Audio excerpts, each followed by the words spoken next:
Alrighty, so what's up, everybody? It's Archie Lewis again, and we are here with episode 3 of the Discovering Purpose podcast. My guest today, as you can see, his name's Alex over here. If you're not actually tuning in on video, on audio, his name's Alex. A real close friend of mine, known him from way, way back in the day, and we're just going to go about just talking back and forth, hearing his story, his journey, etc., how he figured out his purpose, hitting on a bunch of topics, and it's just going to be a good time. So with that being said, what's up, Alex? How you doing? I'm good, man. How you been? Dude, I've been out here chilling, man. Life's been good, dude. Respect. Yeah. So, I mean, as you know, if you probably heard an episode or two, I'm always going to start off the podcast with this question. And it's going to start off with, what does purpose mean to you? Yeah. I looked over like I mentioned to you earlier, I did look over some of the cues that you were going to prep me with. And this was one of those where absolutely that's the whole purpose behind this, purpose. But for me, it's something that's constantly changing, right? So it's like, I remember seeing a TED Talk a while back where this lady was talking about how action breeds passion. Yeah. Right. So really, for me, like, since purpose is something that's constantly changing, really, you can't really like say for me, like, oh, down the road, I want to help people all the time, or maybe in the future, it's like, oh, I want to inspire, my family, or maybe it's like in the future, it's like my purpose is just to live, it's constantly something that's changing. So for me, it's self-actualization. Does that make sense? So my purpose is just self-actualization. And to kind of quantify that, I guess, is just doing something every day that will help you sleep at night, right? So you got to take everything one day at a time at the end of the day. I liked it. Yeah. That's actually pretty dope. Okay.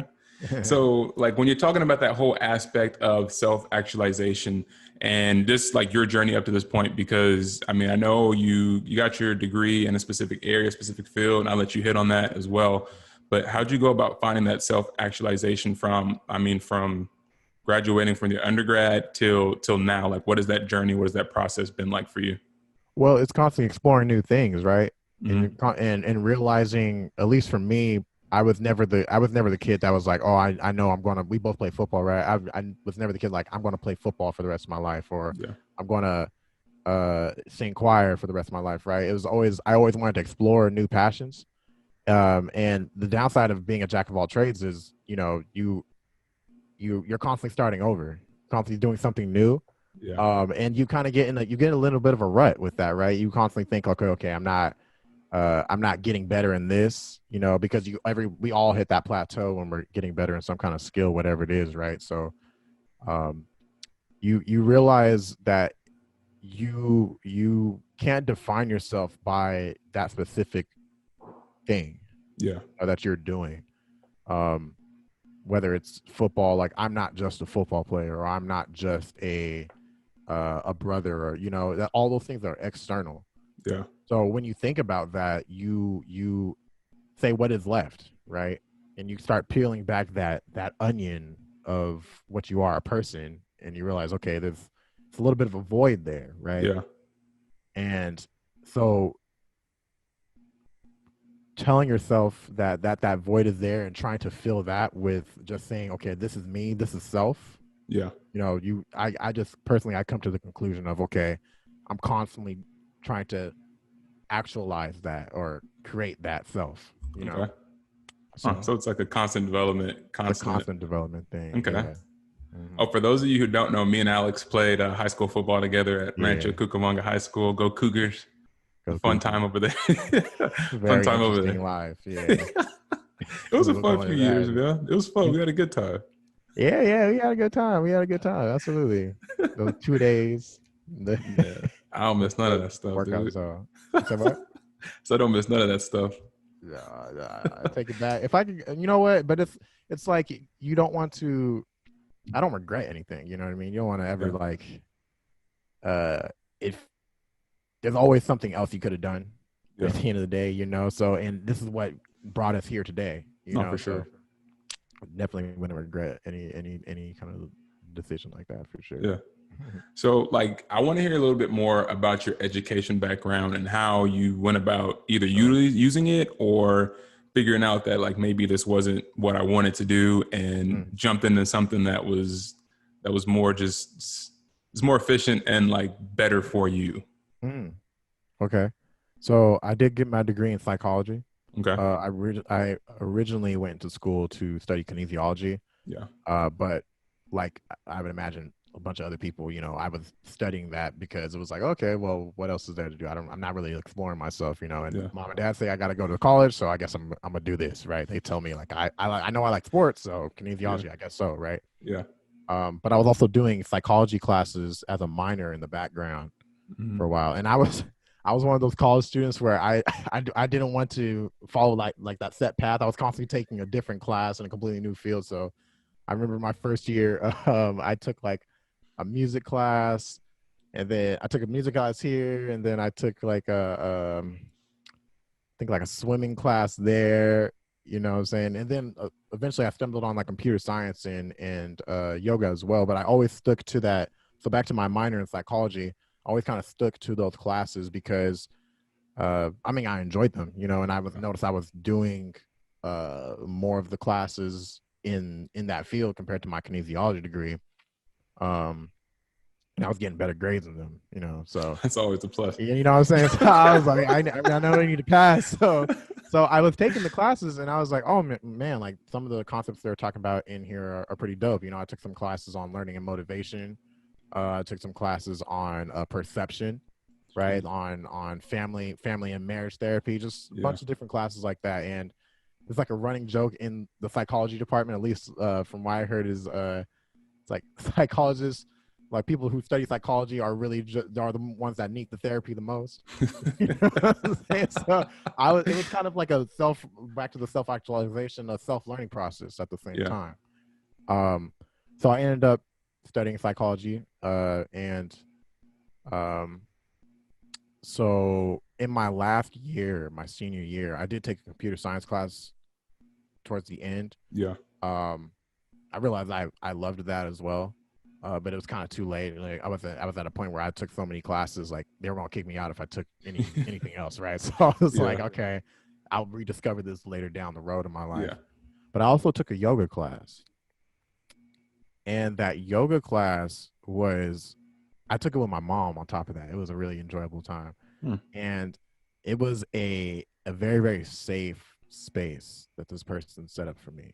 Yeah. Um, yeah, my yoga instructor. Oh, man, it's been so long. I can't even think of her name right now. I'm so sorry. Apologies if you're listening to this. But um, yeah, that yoga class was something that definitely combined, my love for kinesiology and movement, Yeah. but also like creating a safe space for people to be able to just relax. Yeah. I remember I took it during summer, and um, that class, like during the summer, I remember going in and nothing else really mattered. In that time, in that hour, Yeah. right? When I'm thinking about, I need to do this, or I was in a relationship that was a little toxic at the time, and thinking about that or whatever it is, right? I was just all that just went away, and Yeah. it was very, very interesting how um such like something so simple could make everything that's so complex just completely just blank out, right? And Yeah. um I thought about kind of pursuing it further. I wasn't thinking about actually making it like a career or anything like that. Um at the time, sorry if you hear the loud noise, it's loud in my house. You good? But a dude a dude came by our studio at school. His name was James Woods. He ran a program called Feel Free to Feel Free. Mhm. It's a youth organization. They work with underserved youth in communities in need, um, and actually go to schools and try to promote health and wellness within the classrooms, teach yoga and everything like that. Okay. Excuse me. So he came by our yoga studio and was like, "Hey, if anybody wants to volunteer and do this, blah blah blah, hit me up. Here's my flyer." I remember the day I told him, I was like, "You know what? I'm busy with a 15-page essay and trying to get through this last year, but I'm gonna talk to you after all this, right? Yeah. And at the time, this is why I say like it's constantly changing, because at the time I was thinking that I was going to do like computational neuroscience in grad school or That's something like deep. that, Yo, right? that's So that sound like a lot of sound like a yeah, lot of yeah, because books, a I lot of figured reading. like I was getting into computer science and I Yeah. enjoyed I got A's in my statistics classes, so I Yeah. was like, okay, it might be a good segue. Yeah. And I remember my yoga instructor saying like, okay, yeah, I guess, that's something interesting, because you can see in me, it's like we have this um um like desire to fit a certain role, right? Yeah. Like we have this, we Dude. have go ahead. No, like I agree with like that desire to fit within a certain role. And I feel like I don't know how to describe it, but I feel like I don't know if that's like programmed from other people telling us where we should fit Oh, dude. or what. Because I mean, dude, I'm just looking through like my life and thinking Mhm. back at people who told me that I should fit into this or I should do this or I should be doing that. Right. Like when I got done with or before I even started like my whole thing for graduate school, all right, people are like, yo, like why don't you get into this? Like getting job offers or like having jobs in sales to where they're like, yo, you could be making like 80 G's a year, bro. Like everything should be straight. And you say that to other people and they're just like, yo, just go chase that money, bro. Like you got it. Like it doesn't even matter. Like that's what you're supposed to do. If they're offering you this money, that's what you're supposed to be doing. Right. And I'm glad I didn't, but Uh-huh. it's just the fact that like people tell you how things are supposed to go for you. And the thing is, if you don't have that self-awareness to where you could look at your own life and be like, hey, this ain't gonna make me happy. Right. So what now? Two comments on that. One thing I'll just say, I don't know if this is a PG-13 No, you could PG. use your words, All use right, big so boy words. social construction is a bitch. I'm telling all y'all that. We don't want that, okay? But it's inevitable. We live Yeah, with it. That's number one. Number two, the worst question I get asked, and we always ask this question. It's understandable, but mm-hmm. oh, so what do you do? The cocktail party question, right? Yeah, And you're expected to, oh, when I was working at Amazon, that was like a defeating question. It was like, oh, I'm working at Amazon, and yeah, I work in a warehouse, and by the way, I worked in a warehouse, and it's like, we why do we put these expectations on folks to do these grandiose idea things? yeah, Everyone ain't about that. You yeah, know what I mean? And so my yoga instructor, back to that, I told her, oh, I'm gonna go to grad school and do computational neuroscience, and yeah, which would be cool if that was really something I wanted to do, yeah, but it sounds prestigious. And I recognize that in myself. And it was like, do I really want to pursue that hard? yeah, And she recognized that. So after I graduated, the stereotypical story of the college student, um, didn't know what the heck I wanted to do. yeah, I got out with my psychology degree, thank goodness, and I love the fact that I did that. It was a great experience. But I mean, grad school wasn't really something that was on my brain. yeah, It still isn't, for my own philosophical reasons with it too. Not philosophical, but you know what I'm saying, like financial yeah, reasons and yeah, how I feel about it. But yeah, grad school wasn't on my mind, so I ended up actually getting a job working, which, by the way, if anybody with a psychology degree knows, like if you want to get like a clinical counseling job or something like that, you do need that like master's degree or that upper grad yeah, degree, right? um so I got what I could. I ended up working on applied behavioral analysis for a little bit, and that was a very, very humbling experience. I worked with a special needs community, um, and pretty much my job was it was for Center for Behavioral Sciences. I think they merged with a different company. I don't know the name. yeah, Um, and it was very humbling because you deal with communities at risk that truly can't speak. Sometimes you have very, very people with very, very severe autism, that are nonverbal, and you need to be able to connect with them in some way to make sure that they get the lessons done so they can progress further in their lives, right? yeah, um and it was a mobile position, and I stayed with it for 3, 4, 5 months. yeah, was pretty taxing. It was a little taxing. Just can you imagine the weight of what we're doing? But on the side of that, I hit up that yoga dude. They Okay. actually call him that yoga dude. You can look at the website, and aka James Woods, and uh, it was definitely. I didn't never taught a yoga class.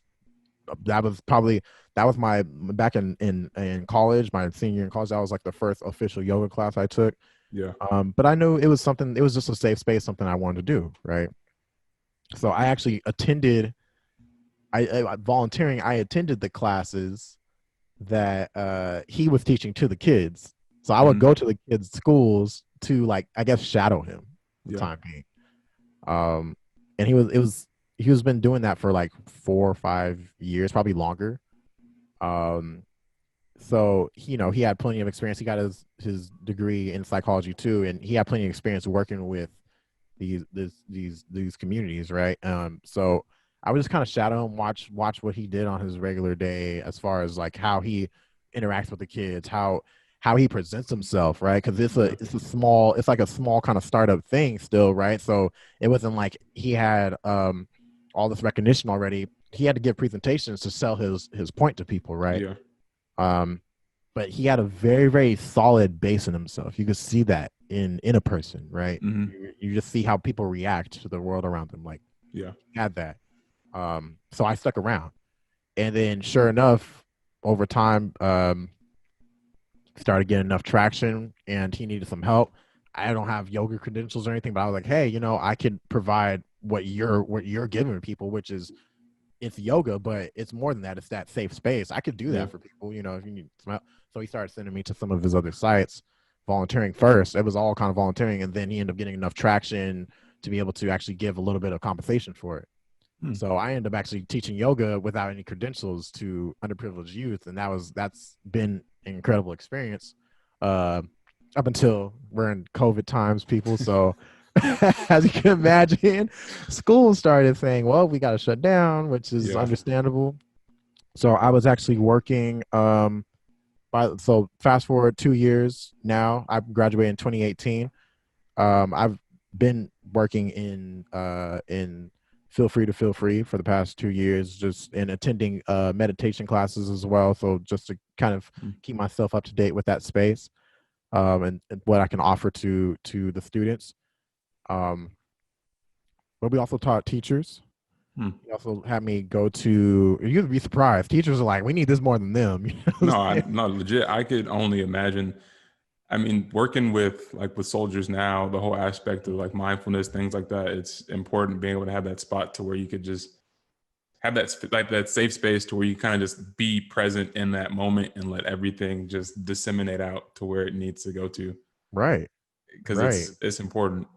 People, So yeah, people are not aware of how much you do in your regular day. There's hmm. so much stimulus. I remember when I went to Cuba Hmm. in, I think it was 2017 or Yeah. 2016. The point is, I went to the island. I know Trump was in office, and everyone was asking me about Trump when I went there. So it was definitely 2017. And there, here we got billboards, and we got advertisements, and we got like things that constantly rushing. We got fast food. They're a socialist, communist slash socialist society, Hmm. and folks live very very slow because everybody has the same stuff. So there's less competition. So there's less that we don't have they don't have that capitalist mindset of needing to get ahead of the person next to you. Yeah. So they actually have one of the lowest crime rates in the world as well. You see kids running around at like 3 in the morning, no one's worried. It's crazy. That's crazy. So I come back here and I go there, and that's another thing everybody knows. The stereotype about Cuba is that they're a blast from the past, right? Like they have old cars, they have old TVs, they got everything. So think about what that means as far as speed too. Yeah. You go to the bank, it takes you an hour and a half, 2 hours to get out of there because their stuff's moving slow. It's Yeah. like kind of breaking down on you, right? People are fixing their cars outside, so there's no rush.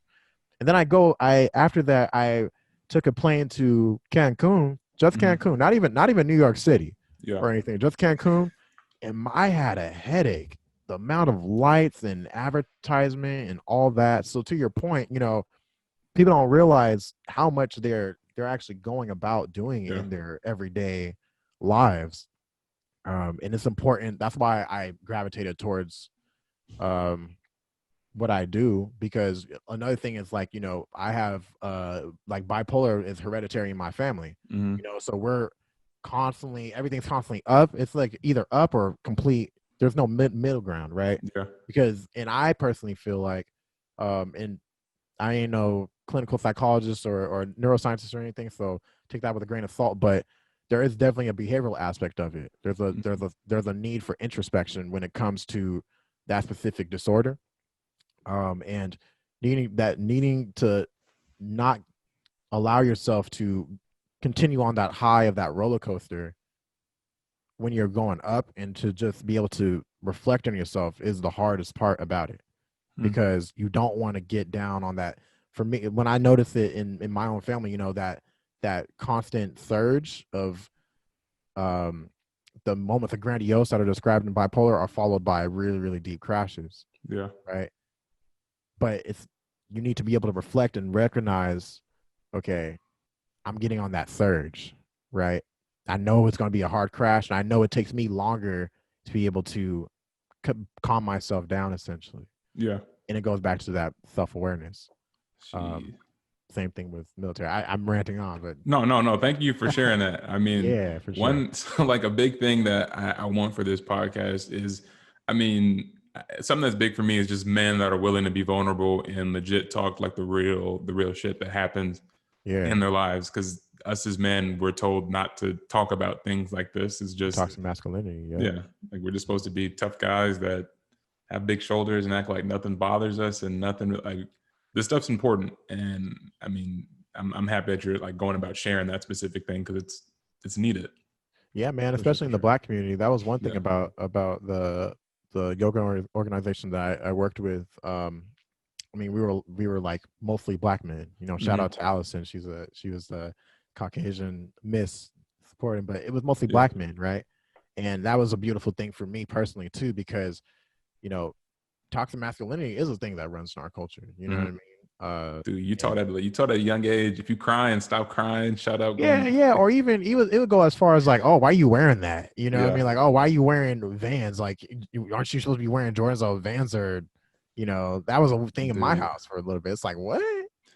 dude. But they learned from their ancestors, and they Yeah, pass it on, and there needs to be someone to just say like, we need to put the brakes on it. yeah, Someone needs to put the brakes on it, and and it takes a little bit every time, every yeah. generation to do that. No, And for sure. yeah, so So how did you go about, or what did you go about seeing when it came to that whole aspect of meditation, like mindfulness, yoga, etc., however you want to like coin it? mhm, I know you talked about it as like it's your safe space, mhm. right?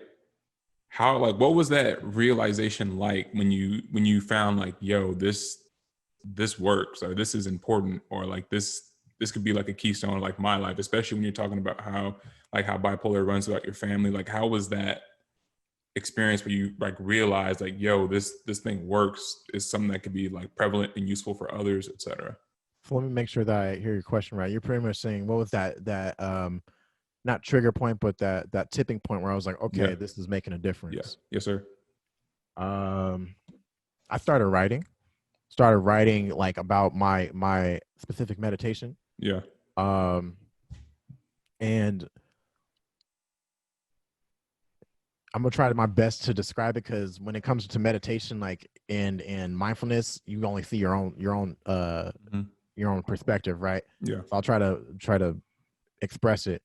But I remember, for example, when I was in a meditation classes, they had meditation classes at my local library, and the teacher would always, or the instructor would always talk about developing that difference between reaction and response, Okay. right? So when we react to things, say like I throw a punch at you, right, or I Yeah. throw something at you, right, your immediate reaction is, dodge out of the way, right, dodge out of the way, or do something, try to duck and move or whatever, or just do one of those, just like slap around, because you're just reacting, right? Yeah. Translate that over to conversation, if I come at you like, oh, you stupid man, blah blah blah, I'm trying to very belligerent, trying to fight you, Yeah. right? Well, a lot of people's natural response is to go to that same level. Our natural reaction is to go to that same level with them and fight fire with fire. Yeah.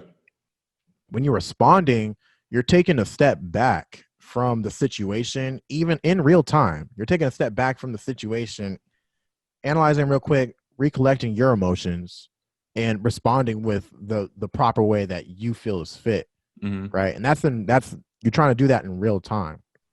I found myself doing that a lot more throughout my life. Simply not just because, not in some spiritual weird esoteric way, but simply just because I had more control over my breath. Yeah. Right. So when you're in meditation classes, there's a lot of, I think there's a lot of stigma or the stereotype that you got to reach some like Zen position, or whatever it is. But really, like, you're just trying to sit there and breathe, right? Yeah. You're just trying to sit there and breathe and let your mind not dictate your actions, Yeah.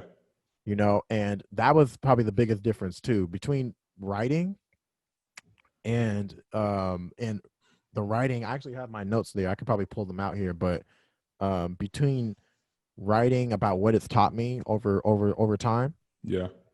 and noticing, when my mind is going, right, that monkey mind in the background, as some monks like to call it, and properly responding to your environment instead of just listening to the noise all the Mm-hmm. time. That's when I started recognizing, okay, this can make a difference. Like, normally I'd be sweating, my heart would be racing right now. I know my baseline now. I know my, like, this is me. This is me when dad is yelling at me, or this is Yeah. me when I'm on a roller coaster, or this is Yeah. me when I'm just sitting here by myself. Like, that is my baseline. Yeah. And if I go a little higher, go a little lower, I recognize, okay, I need to, that's all about self-awareness, right? Okay. You make that baseline, you're like, okay, I can elevate myself, or I can put myself a little more down Hmm. based off of the actions I go about in my life. So like the meditation, the mindfulness things, I don't know if we even call it journaling or if it's just you writing it down. Journaling. Yeah, you Okay. can call it journaling. Okay. So like that actually helped you with that self-awareness to where you're able to kind of figure out where you were on that roller coaster and be able to adjust it when you were talking about the Absolutely. highs and the lows. Mm-hmm. It's Huh. that baseline. It creates that baseline for you. Yeah. Because if you don't know, if you build a house with no frame, it's gonna fall apart, right? Yeah. If you try to brick a house down and you don't have a solid frame underneath it. Yeah. So, but we all have frames, right? Mm-hmm. So you need to be able to find that frame for yourself. Yeah. And there's tools to be able to do that, Yeah. Um, and it's not external. You know what I'm saying? It's not like you can't align yourself with, like, if I play piano to this level, then I'll be satisfied. I'll be content with that frame. You know Like, what I'm saying? I'm happy you say that because I feel like a lot of people think that like that happiness or like that state of like Zen or that state of peace is going to come from them reaching a specific goal, Right. but they don't actually like internalize and think what truly is going to make them happy in that process. Because it might Right. not even be the goal itself. The thing that could give you that peace or that happiness is you just figuring out something about yourself from doing that specific task. Exactly. Yeah. It's not the journey, or it's not the goal, it's the journey, Yeah. right? As George Leonard and Mastery. Read that book. It's a very good book. George Leonard, Mastery. Mastery by George Leonard. Very good book. Not sponsored, but read the book. Not sponsored. Not sponsored. Not sponsored. But it's a good book. No. Anyway. Like when you say stuff like that, legit. So this is something that I coined from like my life a little bit ago, and it was like this picture, this thing called Zen Dog. It has this Okay. quote, and it's like, "For he knows not where he's going, but the ocean will decide. It's not the destination; it's the glory of the ride." Okay. Hey, I like that. It's weird. I saw it like as a book when it was like a picture. And I said that to my dad. And he was like, "You smoking weed, boy?" And I was like, "No, I'm not, dude. It's just I just thought it was something that was really cool, man." I just You thought see that that was really info? cool. Like folks think, when you're trying to get on a more content spiritual level with Yeah. yourself, with spiritual in whatever sense that you mean it for yourself, Hmm. they think like, oh, you've been smoking, oh, you've been doing acid, huh? You've Yeah. been it's like, no, like I'm trying So to better find myself. me. Yeah. I'm trying to find me. Yeah. And that goes back to that societal pressure, right? Folks expect you to know where you're going at all times. You know what I'm saying? And it's a process No, constantly. it Go back is. to that. Go ahead. No, I said no, it is. Like it's for sure a process. Yeah, Like yeah. for sure, for sure. It's a process. It goes back to that whole the purpose is just self actualization Yeah. every moment. Like you wake up one day, you go to sleep, and you gotta just you set goals, and that we'll probably get into that in a little bit, but you set goals after you have that foundation of one day at a time, and you Yeah. recognize you gotta take things one day at Yeah. a time. So Another thing that I thought was really cool was the fact that you went back to communities to where, I mean, it's huge minority communities, I'm assuming, yeah, yeah. and areas that may not be the best, and implementing things like mindfulness, meditation, yoga, etc.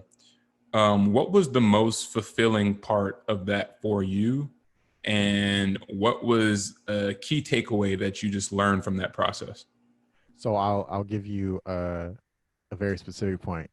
I had my first student actually buy their own yoga mat to go to my classes, Hmm. and that symbolized a lot for me. It was saying like, okay, and it didn't even mean that he came every day. It was just literally like he's trying to contribute to that space. Yeah. That was beautiful for me. Okay. Um, And what was what the other about question? that? What Yeah. about that was beautiful for you? Like I Just want to hear like what made that. just the fact that so you're going into a space. You got to really think about like what this all encompasses when we're talking about. So I worked in San Bernardino a lot. Yeah. You got to think about what that Dino. encompasses. Go ahead. Yeah, Dino. Pronounce it So Dino. so you're bringing this alternative medicine into a space that also has a religious connotation to it in a sense, right? So when you think about yoga, you think about Hindu culture, right? And we were trying to make sure that it was westernized, and we were just talking about like the bare bones of it, because a lot of folks come from religious backgrounds, Yeah. right? Catholic background, Christian backgrounds, whatever. So, and another thing is you're bringing this very vulnerable art form, or very vulnerable like art, into a space where, I mean, you got to be dangerous sometimes. You know what I mean? Yeah. You can't let yourself um be nice all the time, right? You can't allow yourself to be nice. So I saw a YouTube video where it was talking about folks in the hood, and it was a quote that said, you got to be dangerous, you can't be safe because safes get cracked. So Man, I yo, was like, I like that. I was like, that's real. that's So true for sure. like you're bringing that in there, and you're getting a lot of backlash. The kids don't know you, you don't know them. You got to kind of sell yourself a little bit. We're a new program. The teachers are like, okay, well, we don't know. On top of everything, we are Afro American. That there's a connotation with that too. Men being vulnerable too. Like that's completely off. So the fact that I was able to actually reach someone enough to actually invest into our practice with us, and he was an athlete too. I think he was a football player. Mm. That's like, wow. That's like, dang. Did that actually? I remember when he first came into class. Like there was a period where it was really hard to get students to come in sometimes. Yeah. Just because you got to learn how to sell yourself. And when they first came in, I was a little shocked at myself. I was like, wow, did I really get that across? Okay, and it feels great. It definitely feels great. That's So freaking yeah, sick. I like the fact that you're able to do this with like African Americans, just black people in general, especially like black males, dude. Because yeah, like growing up, and I know San Bernardino, certain parts are like a little bit rough, but like it just reminds me of like I used to live out in Los Angeles area, like mm-hmm. that area. You're taught at a young age to like, you got to be tough, you got to be hard. Mm-hmm. And I was talking to my coworkers about this the other day, just about how like you learn, because like when I moved to Rancho Cucamonga from that specific area to Rancho, it's totally different. But Mm-hmm. in Rancho, like you didn't have to be hard anymore, but something that was ingrained within me was to keep on like that Mona Lisa smile, like everything was good, but you always in the back of your head, you're always like, I don't Yeah, trust nobody here, like nothing's safe, I feel etc. that. Hmm. And that's something that like I'm trying to get rid of now because I know I do that a lot. Like I'm always a happy guy. I'm happy go lucky, but a lot of times it's like a fake smile that's put on just for the sake of making myself seem like not as threatening Yeah, as I well, get just that. because you're big. I'm a big black dude. And like Threat. It's a threat to society, you it's just know. like Okay. it's just like it's the thing of I don't want to come off as threatening, and I don't want to mess up any opportunities that I could have in the future just Hmm. by being that. And you don't want to give off that vibe that you are that specific thing. So you always have that Mona Lisa smile, but in the back of your head, you're just like, I'm literally just doing this just so Oh, I could be okay. it's the surface. Yeah, Yeah, it's that social construction. yeah, You know what I mean? We get in this space where you have to perform mm-hmm. like always, you know. And some people like, oh, you know, I don't let anybody tell me what to do, or you know, that you got the hipsters like, oh, you know, I move. Fam, you're moving with a certain group too. Yeah, You know, like, so stop acting like you're not a part of the unit. You know, that's what it comes down to. Accept mm-hmm. that and you flow with it properly. Yeah, You know, that's what it comes down to. Is like when recognize when it's a little too much. yeah, You know, um, yeah. I was gonna make a point. There's a really good a philosopher named Alan Watts. Rest in peace to him. But he had a quote about, and I forgot the quote, but it has something to do with um, going back to William Shakespeare's quote of, you know, life of the stage. yeah. And he talks about like us being like actors on that stage and everything, you know. And I'm gonna look up that quote, but Alan Watts, Okay. he's an interesting dude if you want to check him out for sure. No, I'll give it a look. See, Yeah, and then like so again, I love the fact that you're teaching. I really do love the fact that you're teaching young black men to be vulnerable as well, and creating that safe space and giving them a spot to have that real self actualization to a point to where like they're figuring themselves out. Because as yeah, you said earlier, it's I feel like there's so many things that are just dawned on you growing up as a young black dude to where you don't really know what's what mm, and what's like pushed out in society and social media to where you got to be like the rapper or the ball player or this or that or like the lady killer or da da da da. Like there's so definitely, many different things that get put on like being that black dude. And one thing that I mm-hmm. feel like they never like something that I truly learned is that we never truly learn how to take care of ourselves. We just hold it in until we just say screw it and things just go bad, our Boil health goes over. bad, or Yeah, and making that space for them to actually have that self-awareness and know where they are and to be still and to be at peace and just to be in the moment to where the thoughts may come in, they may go out. You may notice your breathing, you may notice what's going on around you, but just that place where they have true peace and can mm, relax, especially in an area to where I know it's not the greatest area in some certain spots. Like that's something that they can utilize at home when everything's going crazy. That's something they can utilize like when they get to their jobs, etc. So like you're making a spot for them to realize that it's okay to acknowledge these feelings, these emotions, these thoughts, etc. And I'm just gonna just let it be. yeah, That's yeah, definitely. Yeah, it's definitely beautiful work. It's not always the easiest thing because you know, mm-hmm, but sometimes it's like you don't even do. For me, I don't put pressure. I'm dealing with teenagers, you know. mm-hmm, Um, you don't really put pressure on them to have to perform in a certain way. If they want to literally just sit there in lotus, you know, or in lotus pose or in child's pose yeah, or literally just lay on their back and just chill the entire time, all I ask is that they're just not on their phones, mm-hmm, you know, and they're not disruptive. And if they don't want to chill there, sometimes they just need a nap, you know. yeah, Sometimes they just need to be able to like chill away. I know I got to go home and I got to deal with mom yelling at me or yeah, whatever it is, you know. So yeah, it's definitely necessary. So now I mean, like I said, COVID hit.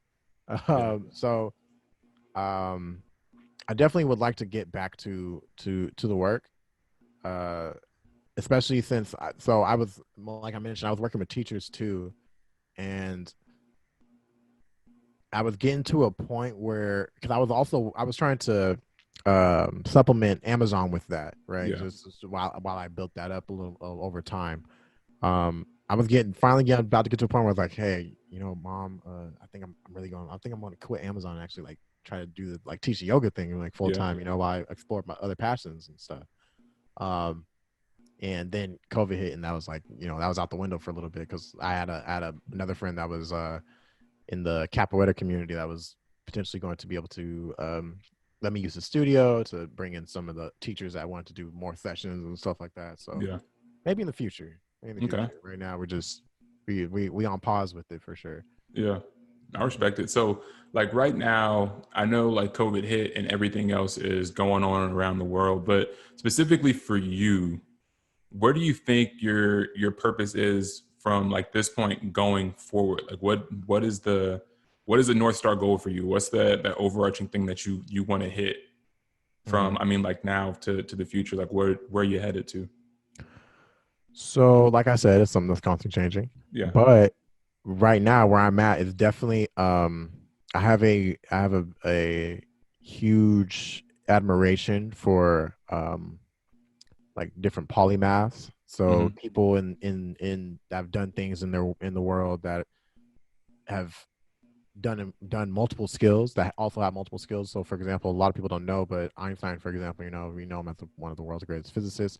He's also a pretty dope violinist. People don't think about that, right? Yeah. So, um, also someone, I think her name was Barbara Oakley. She wrote the A Mind for Numbers, I think was the name of the book, but Hmm. she did a lot of research on teaching people learning how to learn. Yeah. She also spoke like Russian. She was also in the army. She was also an electrical engineer. So for me, those people are very, very inspiring. Yeah. Um, and I have a bunch of different passions that I like to pursue. So for me, I want to get into music technology, right? I would I'm learning how to program a little more. So, um, I would like to learn how to do audio engineering along that with to blend that. But Yeah. I'd also like to do the yoga practice, So for me, my North Star goal is just to be that inspiration, like for other people, the way those people were for me. Yeah.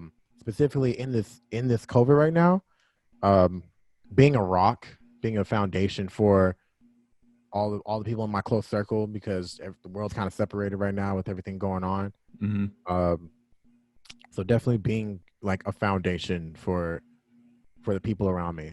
Yeah. It's definitely for me. That's most important. When you're shooting very very far, it's cool to be ideal, but you gotta take it home first, right? So, Yeah. and this is definitely a time. This is a retracting period where people need to go back into their bubbles and really work on their world around them, and reach out to that family that you didn't reach out to for a Yeah. while, or reach out to those homies that so. But my friends and we've been playing a lot more video games like we used to when we were in eighth grade, right? Yeah. So I guess getting back in touch with myself is definitely like that is a goal in and of The- itself, you know. I'm glad you said that. So this is something that I went about telling. So I did a little talk with Boise State. They had me like come in and like virtually come in, and I got to talk to the whole team and stuff. Right. And one thing that I told them was like during this COVID time and this time where you have the most free time to work on yourself. Mm-hmm. I said, like legit, I was like, don't let what you can't do decide what you can. And I said, don't waste the time that you have because Right. you're never going to get time like this to develop stuff that you never thought you could develop. All Let's right, you're hope we never going don't, to because have, that means another pandemic. You know well, what I mean? shoot, I So, hope not. I hope not. but like, you'll never have this time to learn how to play the piano or learn a new exactly. language or learn how to cook a new dish or just read books that you wanted to read. You'll never have that time the way we have now just to look things over.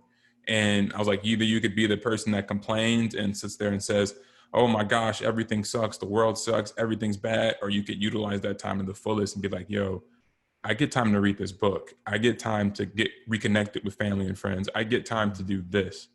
So having that mindset to where you're not letting outside distractors and things come in and internally mess your whole life up, your whole feng shui, like everything about you, you gotta utilize this time to the best, because we'll never get time like this to where you legit Nah, just have time. yeah, yeah. And And go ahead. I'm just the fact that, like, if you waste it, like, you're gonna look back on how it's been 5 6 months, however many months it's been so far. And I know stuff's getting back to normal, but it's just like, dude, you could use this time so efficiently. Like, I look at friends, and it's just like, I get y'all want to party and get together and do all this stuff. I'm like, yo, partying's sick, partying's fun, but I mean, spending however much money on alcohol, you could have been using this for whatever investment in stocks or something. Like, Acquisitions. use Uh, it. And, like, you could use that time to learn stocks and uh, not waste the money on this and put it in on something else. And the one reason why I bring up alcohol is just the fact that, like, one of my homies from Boise, me and him had a conversation. He was like, Archie, I've had so much clarity just from stopping my alcohol consumption. And in my head, I was like, what are you talking about? He was like, dude, I haven't drank in forever. And since this pandemic started, he was a former offensive lineman as well. And okay. he's like, dude, my weight's great. Everything's fine. I'm in a spot to where everything makes sense. He's a firefighter as well. Bless up to all the Nice. firefighters out in Cali and everywhere else that are out there fighting fires. Yeah, yeah. But just hearing him talk about how much clarity he got and how he's utilizing the time and the resources that he had from just not drinking. That's it. That's such a simple fix. Well, it's not a simple fix for some folks, but Yeah. yeah, But, it's one like, thing. listening to him talk to me about that, I was like, bro. Yeah. And then, like, so basically I've been on this whole thing for, like, I'm trying to go 2 months without drinking. I've been doing straight for the last, like, three and a half weeks. Nice. And like, I looked at my bank account and I was like, holy crap. I was like, I know I don't drink a bunch, but it's like, if you get 2 bottles of wine a week, that could be 40 50 bucks. Right. And I'm Right. looking like, Right. that's 40 50 bucks. I've been like, okay. And then I Subtle. put that towards actually, like, investments and things like that. I'm To like, take the holy time. crap, this might be something. And the amount of clarity that I've gotten just on my own life, to where I'm realizing things like, you don't need this to have a good time. It's literally just like a time waster, or you do it because you're bored, or you do it because you're feeling a certain type of way.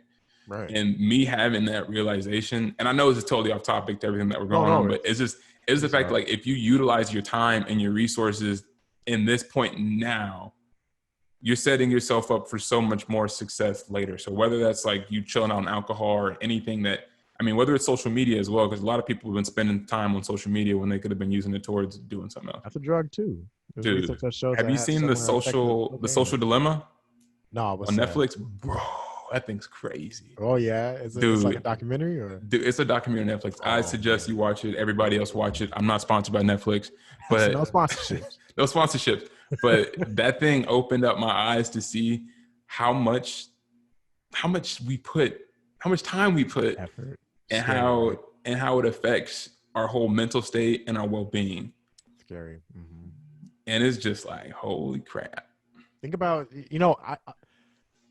iPhones. I assume you do. You have an iPhone? Mm-hmm.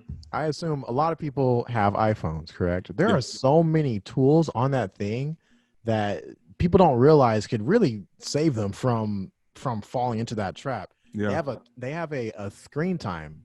They record your screen time and how much time you spent on each and every app.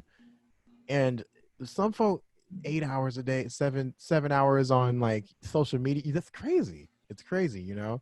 And it's nothing wrong with getting on social media now and again, but you could have been like practicing. For me, I could have been practicing piano, or I Yeah. could have been talking to family, or I could have Yeah. been investing in learning how to invest in the stock market. Yeah. And even going back to that whole utilizing time thing, remember when I was working at Amazon, it was night shifts and I was in a bit of a slump space. I don't know if I mentioned it before we started or after we started recording everything, but I got in a car crash, everyone, back in last year. My car was like totaled. Also, things went down with my mom. She like passed out and everything, and we had to rush to the hospital. So, things were just kind of weighing down on me like last year, and she's good now. But so I was in a very, very depressed slump when I was working at Amazon. When I was working in this warehouse and night shifts. But I utilized that time, right? I could have. been in that space of just, oh, woe is me at the end of the day, which is necessary for a little bit of time. But um or I could have just hung out with other people who, during my lunch breaks, and just, you know fell into their bubble, fell into their lives, and just, try to make myself feel better. But I took that time to start reading a lot more, and try to just I told myself, I do not want to work here. I don't want to work here for the rest of my life. I saw some folks that were like 40, 50 that are on this prep line with me. And I was like, I'm not going to be here. I refuse. So I started reading more about investing. I started reading more about the stock market. Just, I probably read in the span of, like, I would say, like 4 or 5 months, I probably read at least like 15 to 20 books just on Jesus. finance. Because I would go off my I would go on that lunch break, and I'd be like, I could choose to sit here and BS with people, or I could sit here and read about how I can get a financial future for myself. Yeah. So I agree with you with that. And that was before COVID. Folks aren't utilizing the time during COVID, Yeah. and that's it's interesting. And I understand it, though, because if you weren't someone who tried to take the time to, build a foundation for yourself, learn how to learn, and or maybe you're just someone who's just more extroverted, right? You're just an extroverted person. I have no problem just kind of chilling at the computer. That's kind of my vibe with things a lot of the time. um but if you're someone who likes to get out and talk to people, and was constantly on the party kick, that's a huge swing left Yeah. for you to just all of a sudden, okay, I got to be home. Like, how do you got to start from square one, but you don't even know the tools to do that, so But see, people got hit with the right hook. like I agree with you there for sure, because I like to view myself as somebody that's more extroverted, and I like being around people, and I like talking to people. I hate feeling like I'm trapped or like stuck. Yeah, yeah, And I live out here by myself in Alabama, yeah. and one thing that I learned is that I don't like being alone. But I also learned the fact that I have to be comfortable with myself, and I need to have that self-awareness to where I can be okay with this, because Hmm. I mean, COVID, it was new for everybody, but like you said, for people that are extroverted and like being out and around and being about people, it's just the fact of like, yo, that ain't it no more. So you got to figure out something else, and you got to figure yourself out. And I told you this a little bit earlier, is the fact that I've learned so much about myself from this period of time than I would have like ever, because for the first time I was truly actually alone, and I had no choice but to grow myself, because if not, Yep. I would have been wasting time. I would have been complaining about everything that was wrong in the world, as opposed to me putting forth effort to grow and better myself. So Definitely was probably a little more of a challenge too, going from, I mean, you played at an NCAA college, what I mean? So it was probably a lot of stimulus going yeah. on a regular basis there, Yeah. and then going from that to middle of nowhere Alabama. Like, it's like, oh man, that's a why you do this to me? I have a quote here, and I always butcher it, so I was like, I'm just gonna look it up. Yeah. Blaise Pascal: all of humanity's problems stem from man's inability to sit quietly in a room alone. Dude. Wholeheartedly believe that, and No, I I agree. took that to heart and try to at least honor that space for myself a Yeah. little bit every week, for sure. Huh. So, So like, what advice would you give to people now that are in that spot to where they're figuring everything out, and like, let's say their whole thing of purpose is that whole thing of self-actualization, like how you said, to where they just want to learn a bunch of things, or maybe they just have one specific overall purpose in general. What's something that you would go about telling them that would be beneficial for them, like in these times, especially with COVID? two things, three things, kind of. It's kind of Okay. like two and a half. First thing is learn to sit. Learn to sit. Like, I'm not even going to say meditate. I'm not going to go there. I'm just going to say learn to sit in a chair and be on timeout, like some of y'all probably were when you were younger, because that was necessary. And do that. Get a timer, right? And sit with no phone for just 5 minutes a day. Just sit for 5 minutes a day. And not only is that going to teach you how to sit with your thoughts, but it's going to teach you how to be consistent with something, right? Yeah. We talk about building. I've heard you in your podcast talking about building habits, and a lot of things are kind of hard to keep up with, like constantly keeping up with piano practice, constantly keeping up with football practice, whatever it is, in this time, because there's less of a push from the external world for you to keep up with yourself, Yeah. right? So learn to sit with yourself. Other thing is clean your room. Clean your room and clean your space. Because when you clean your space, uh you're not you clean your external space, but it helps you work. It helps you like clean your internal space too. Right? You could think of your mind just like your room, right? So when you sit, you learn to clean your internal space, and when you cleaning up your room, cleaning up your space around you, you learn to clean your external space, and Yeah. that gives you room to move, both mentally and physically. So Huh. definitely. That's actually something. So I He's think like, man, I actually need to thinking clean my of room right now. no, no, no, I think how you said like creating those habits are important because that whole thing of consistency, like that changes everything. Like success comes from consistency and discipline. Mm-hmm. So by putting in those habits now, and it doesn't Yeah. have to be something big. Like it's reminding me of a book that one of my coworkers talked to me about. It's called Tiny Habits, I believe, by BJ Fogg. Mm-hmm. I Mm-hmm. I've heard think of the book. I think that's correct.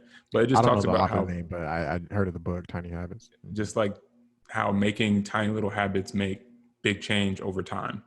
Mm-hmm. I'm not sponsored by him either, but No, it's a no good book. sponsoring. Yeah, just it's a good book. So y'all should give it a look see. But that's actually like that whole thing of creating those habits is important. And I think just learning how to sit without a phone, it sounds so minuscule, but you realize how bad of an itch you have to that phone when you can't use it for 5 minutes. Oh, yo, that's some real ish right there. Listen to Archie, y'all. That's real. Not because like, Because you have your phone on you. When it's away from you, you want you check it in your pocket. You're feeling for mm-hmm, something.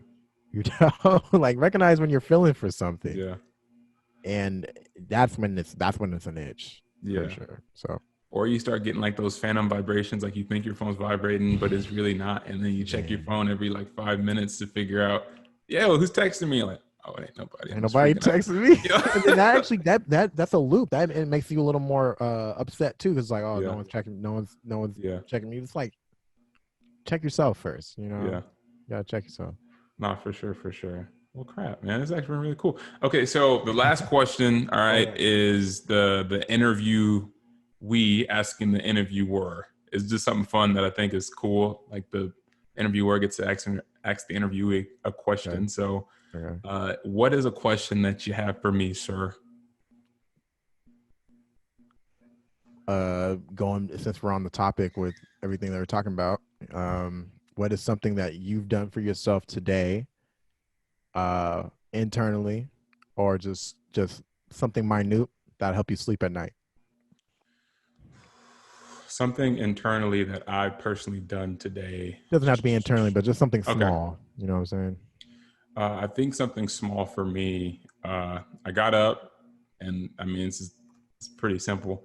Yeah. Today was like it's a chill day. Got up and actually just made up my bed and got the day just started. It wasn't There you anything go. crazy. It was just the fact that like got There you up, go. I did the first task of the day, and now it's done. So I don't have to worry about it. That's the difference. That uh, little detail. It's all that so matters. nothing crazy. Nothing It wild doesn't have to be today. crazy. Don't have to Hey, be crazy. other Every than step that, matters. He's like, yeah, I guess I didn't save the world, but I guess I clean my bed. It's all good. yeah, hey man, that's all I need. Now I can get in my bed. It's already made. Yes, sir. But nah, Alex, really appreciate your time, dude. Thank you for being on. This episode is going to be on pretty much all streaming platforms. It's going to be on Apple Music or Apple Podcast, Spotify, every single other one under the sun. Video should be up on YouTube as well. But overall, I just want to say thank you again for your time. Like I said, I'm big on time. I said this in past episodes where I talk to people. I take people's time as it's valuable because it is. It's something that you don't get back. So I really appreciate you taking out the time of the day just to speak with me, just to shoot shit a little bit back and forth, having some fun, talk about some interesting topics and stuff. So For sure. thank you Yeah. again. Yeah, and thank you, Archie, for definitely being a self starter and creating this space for folks to come on and talk about how they're benefiting and bettering themselves and how we can help other people for sure. Hey, So I'm a yeah, server, man. I'm a servant.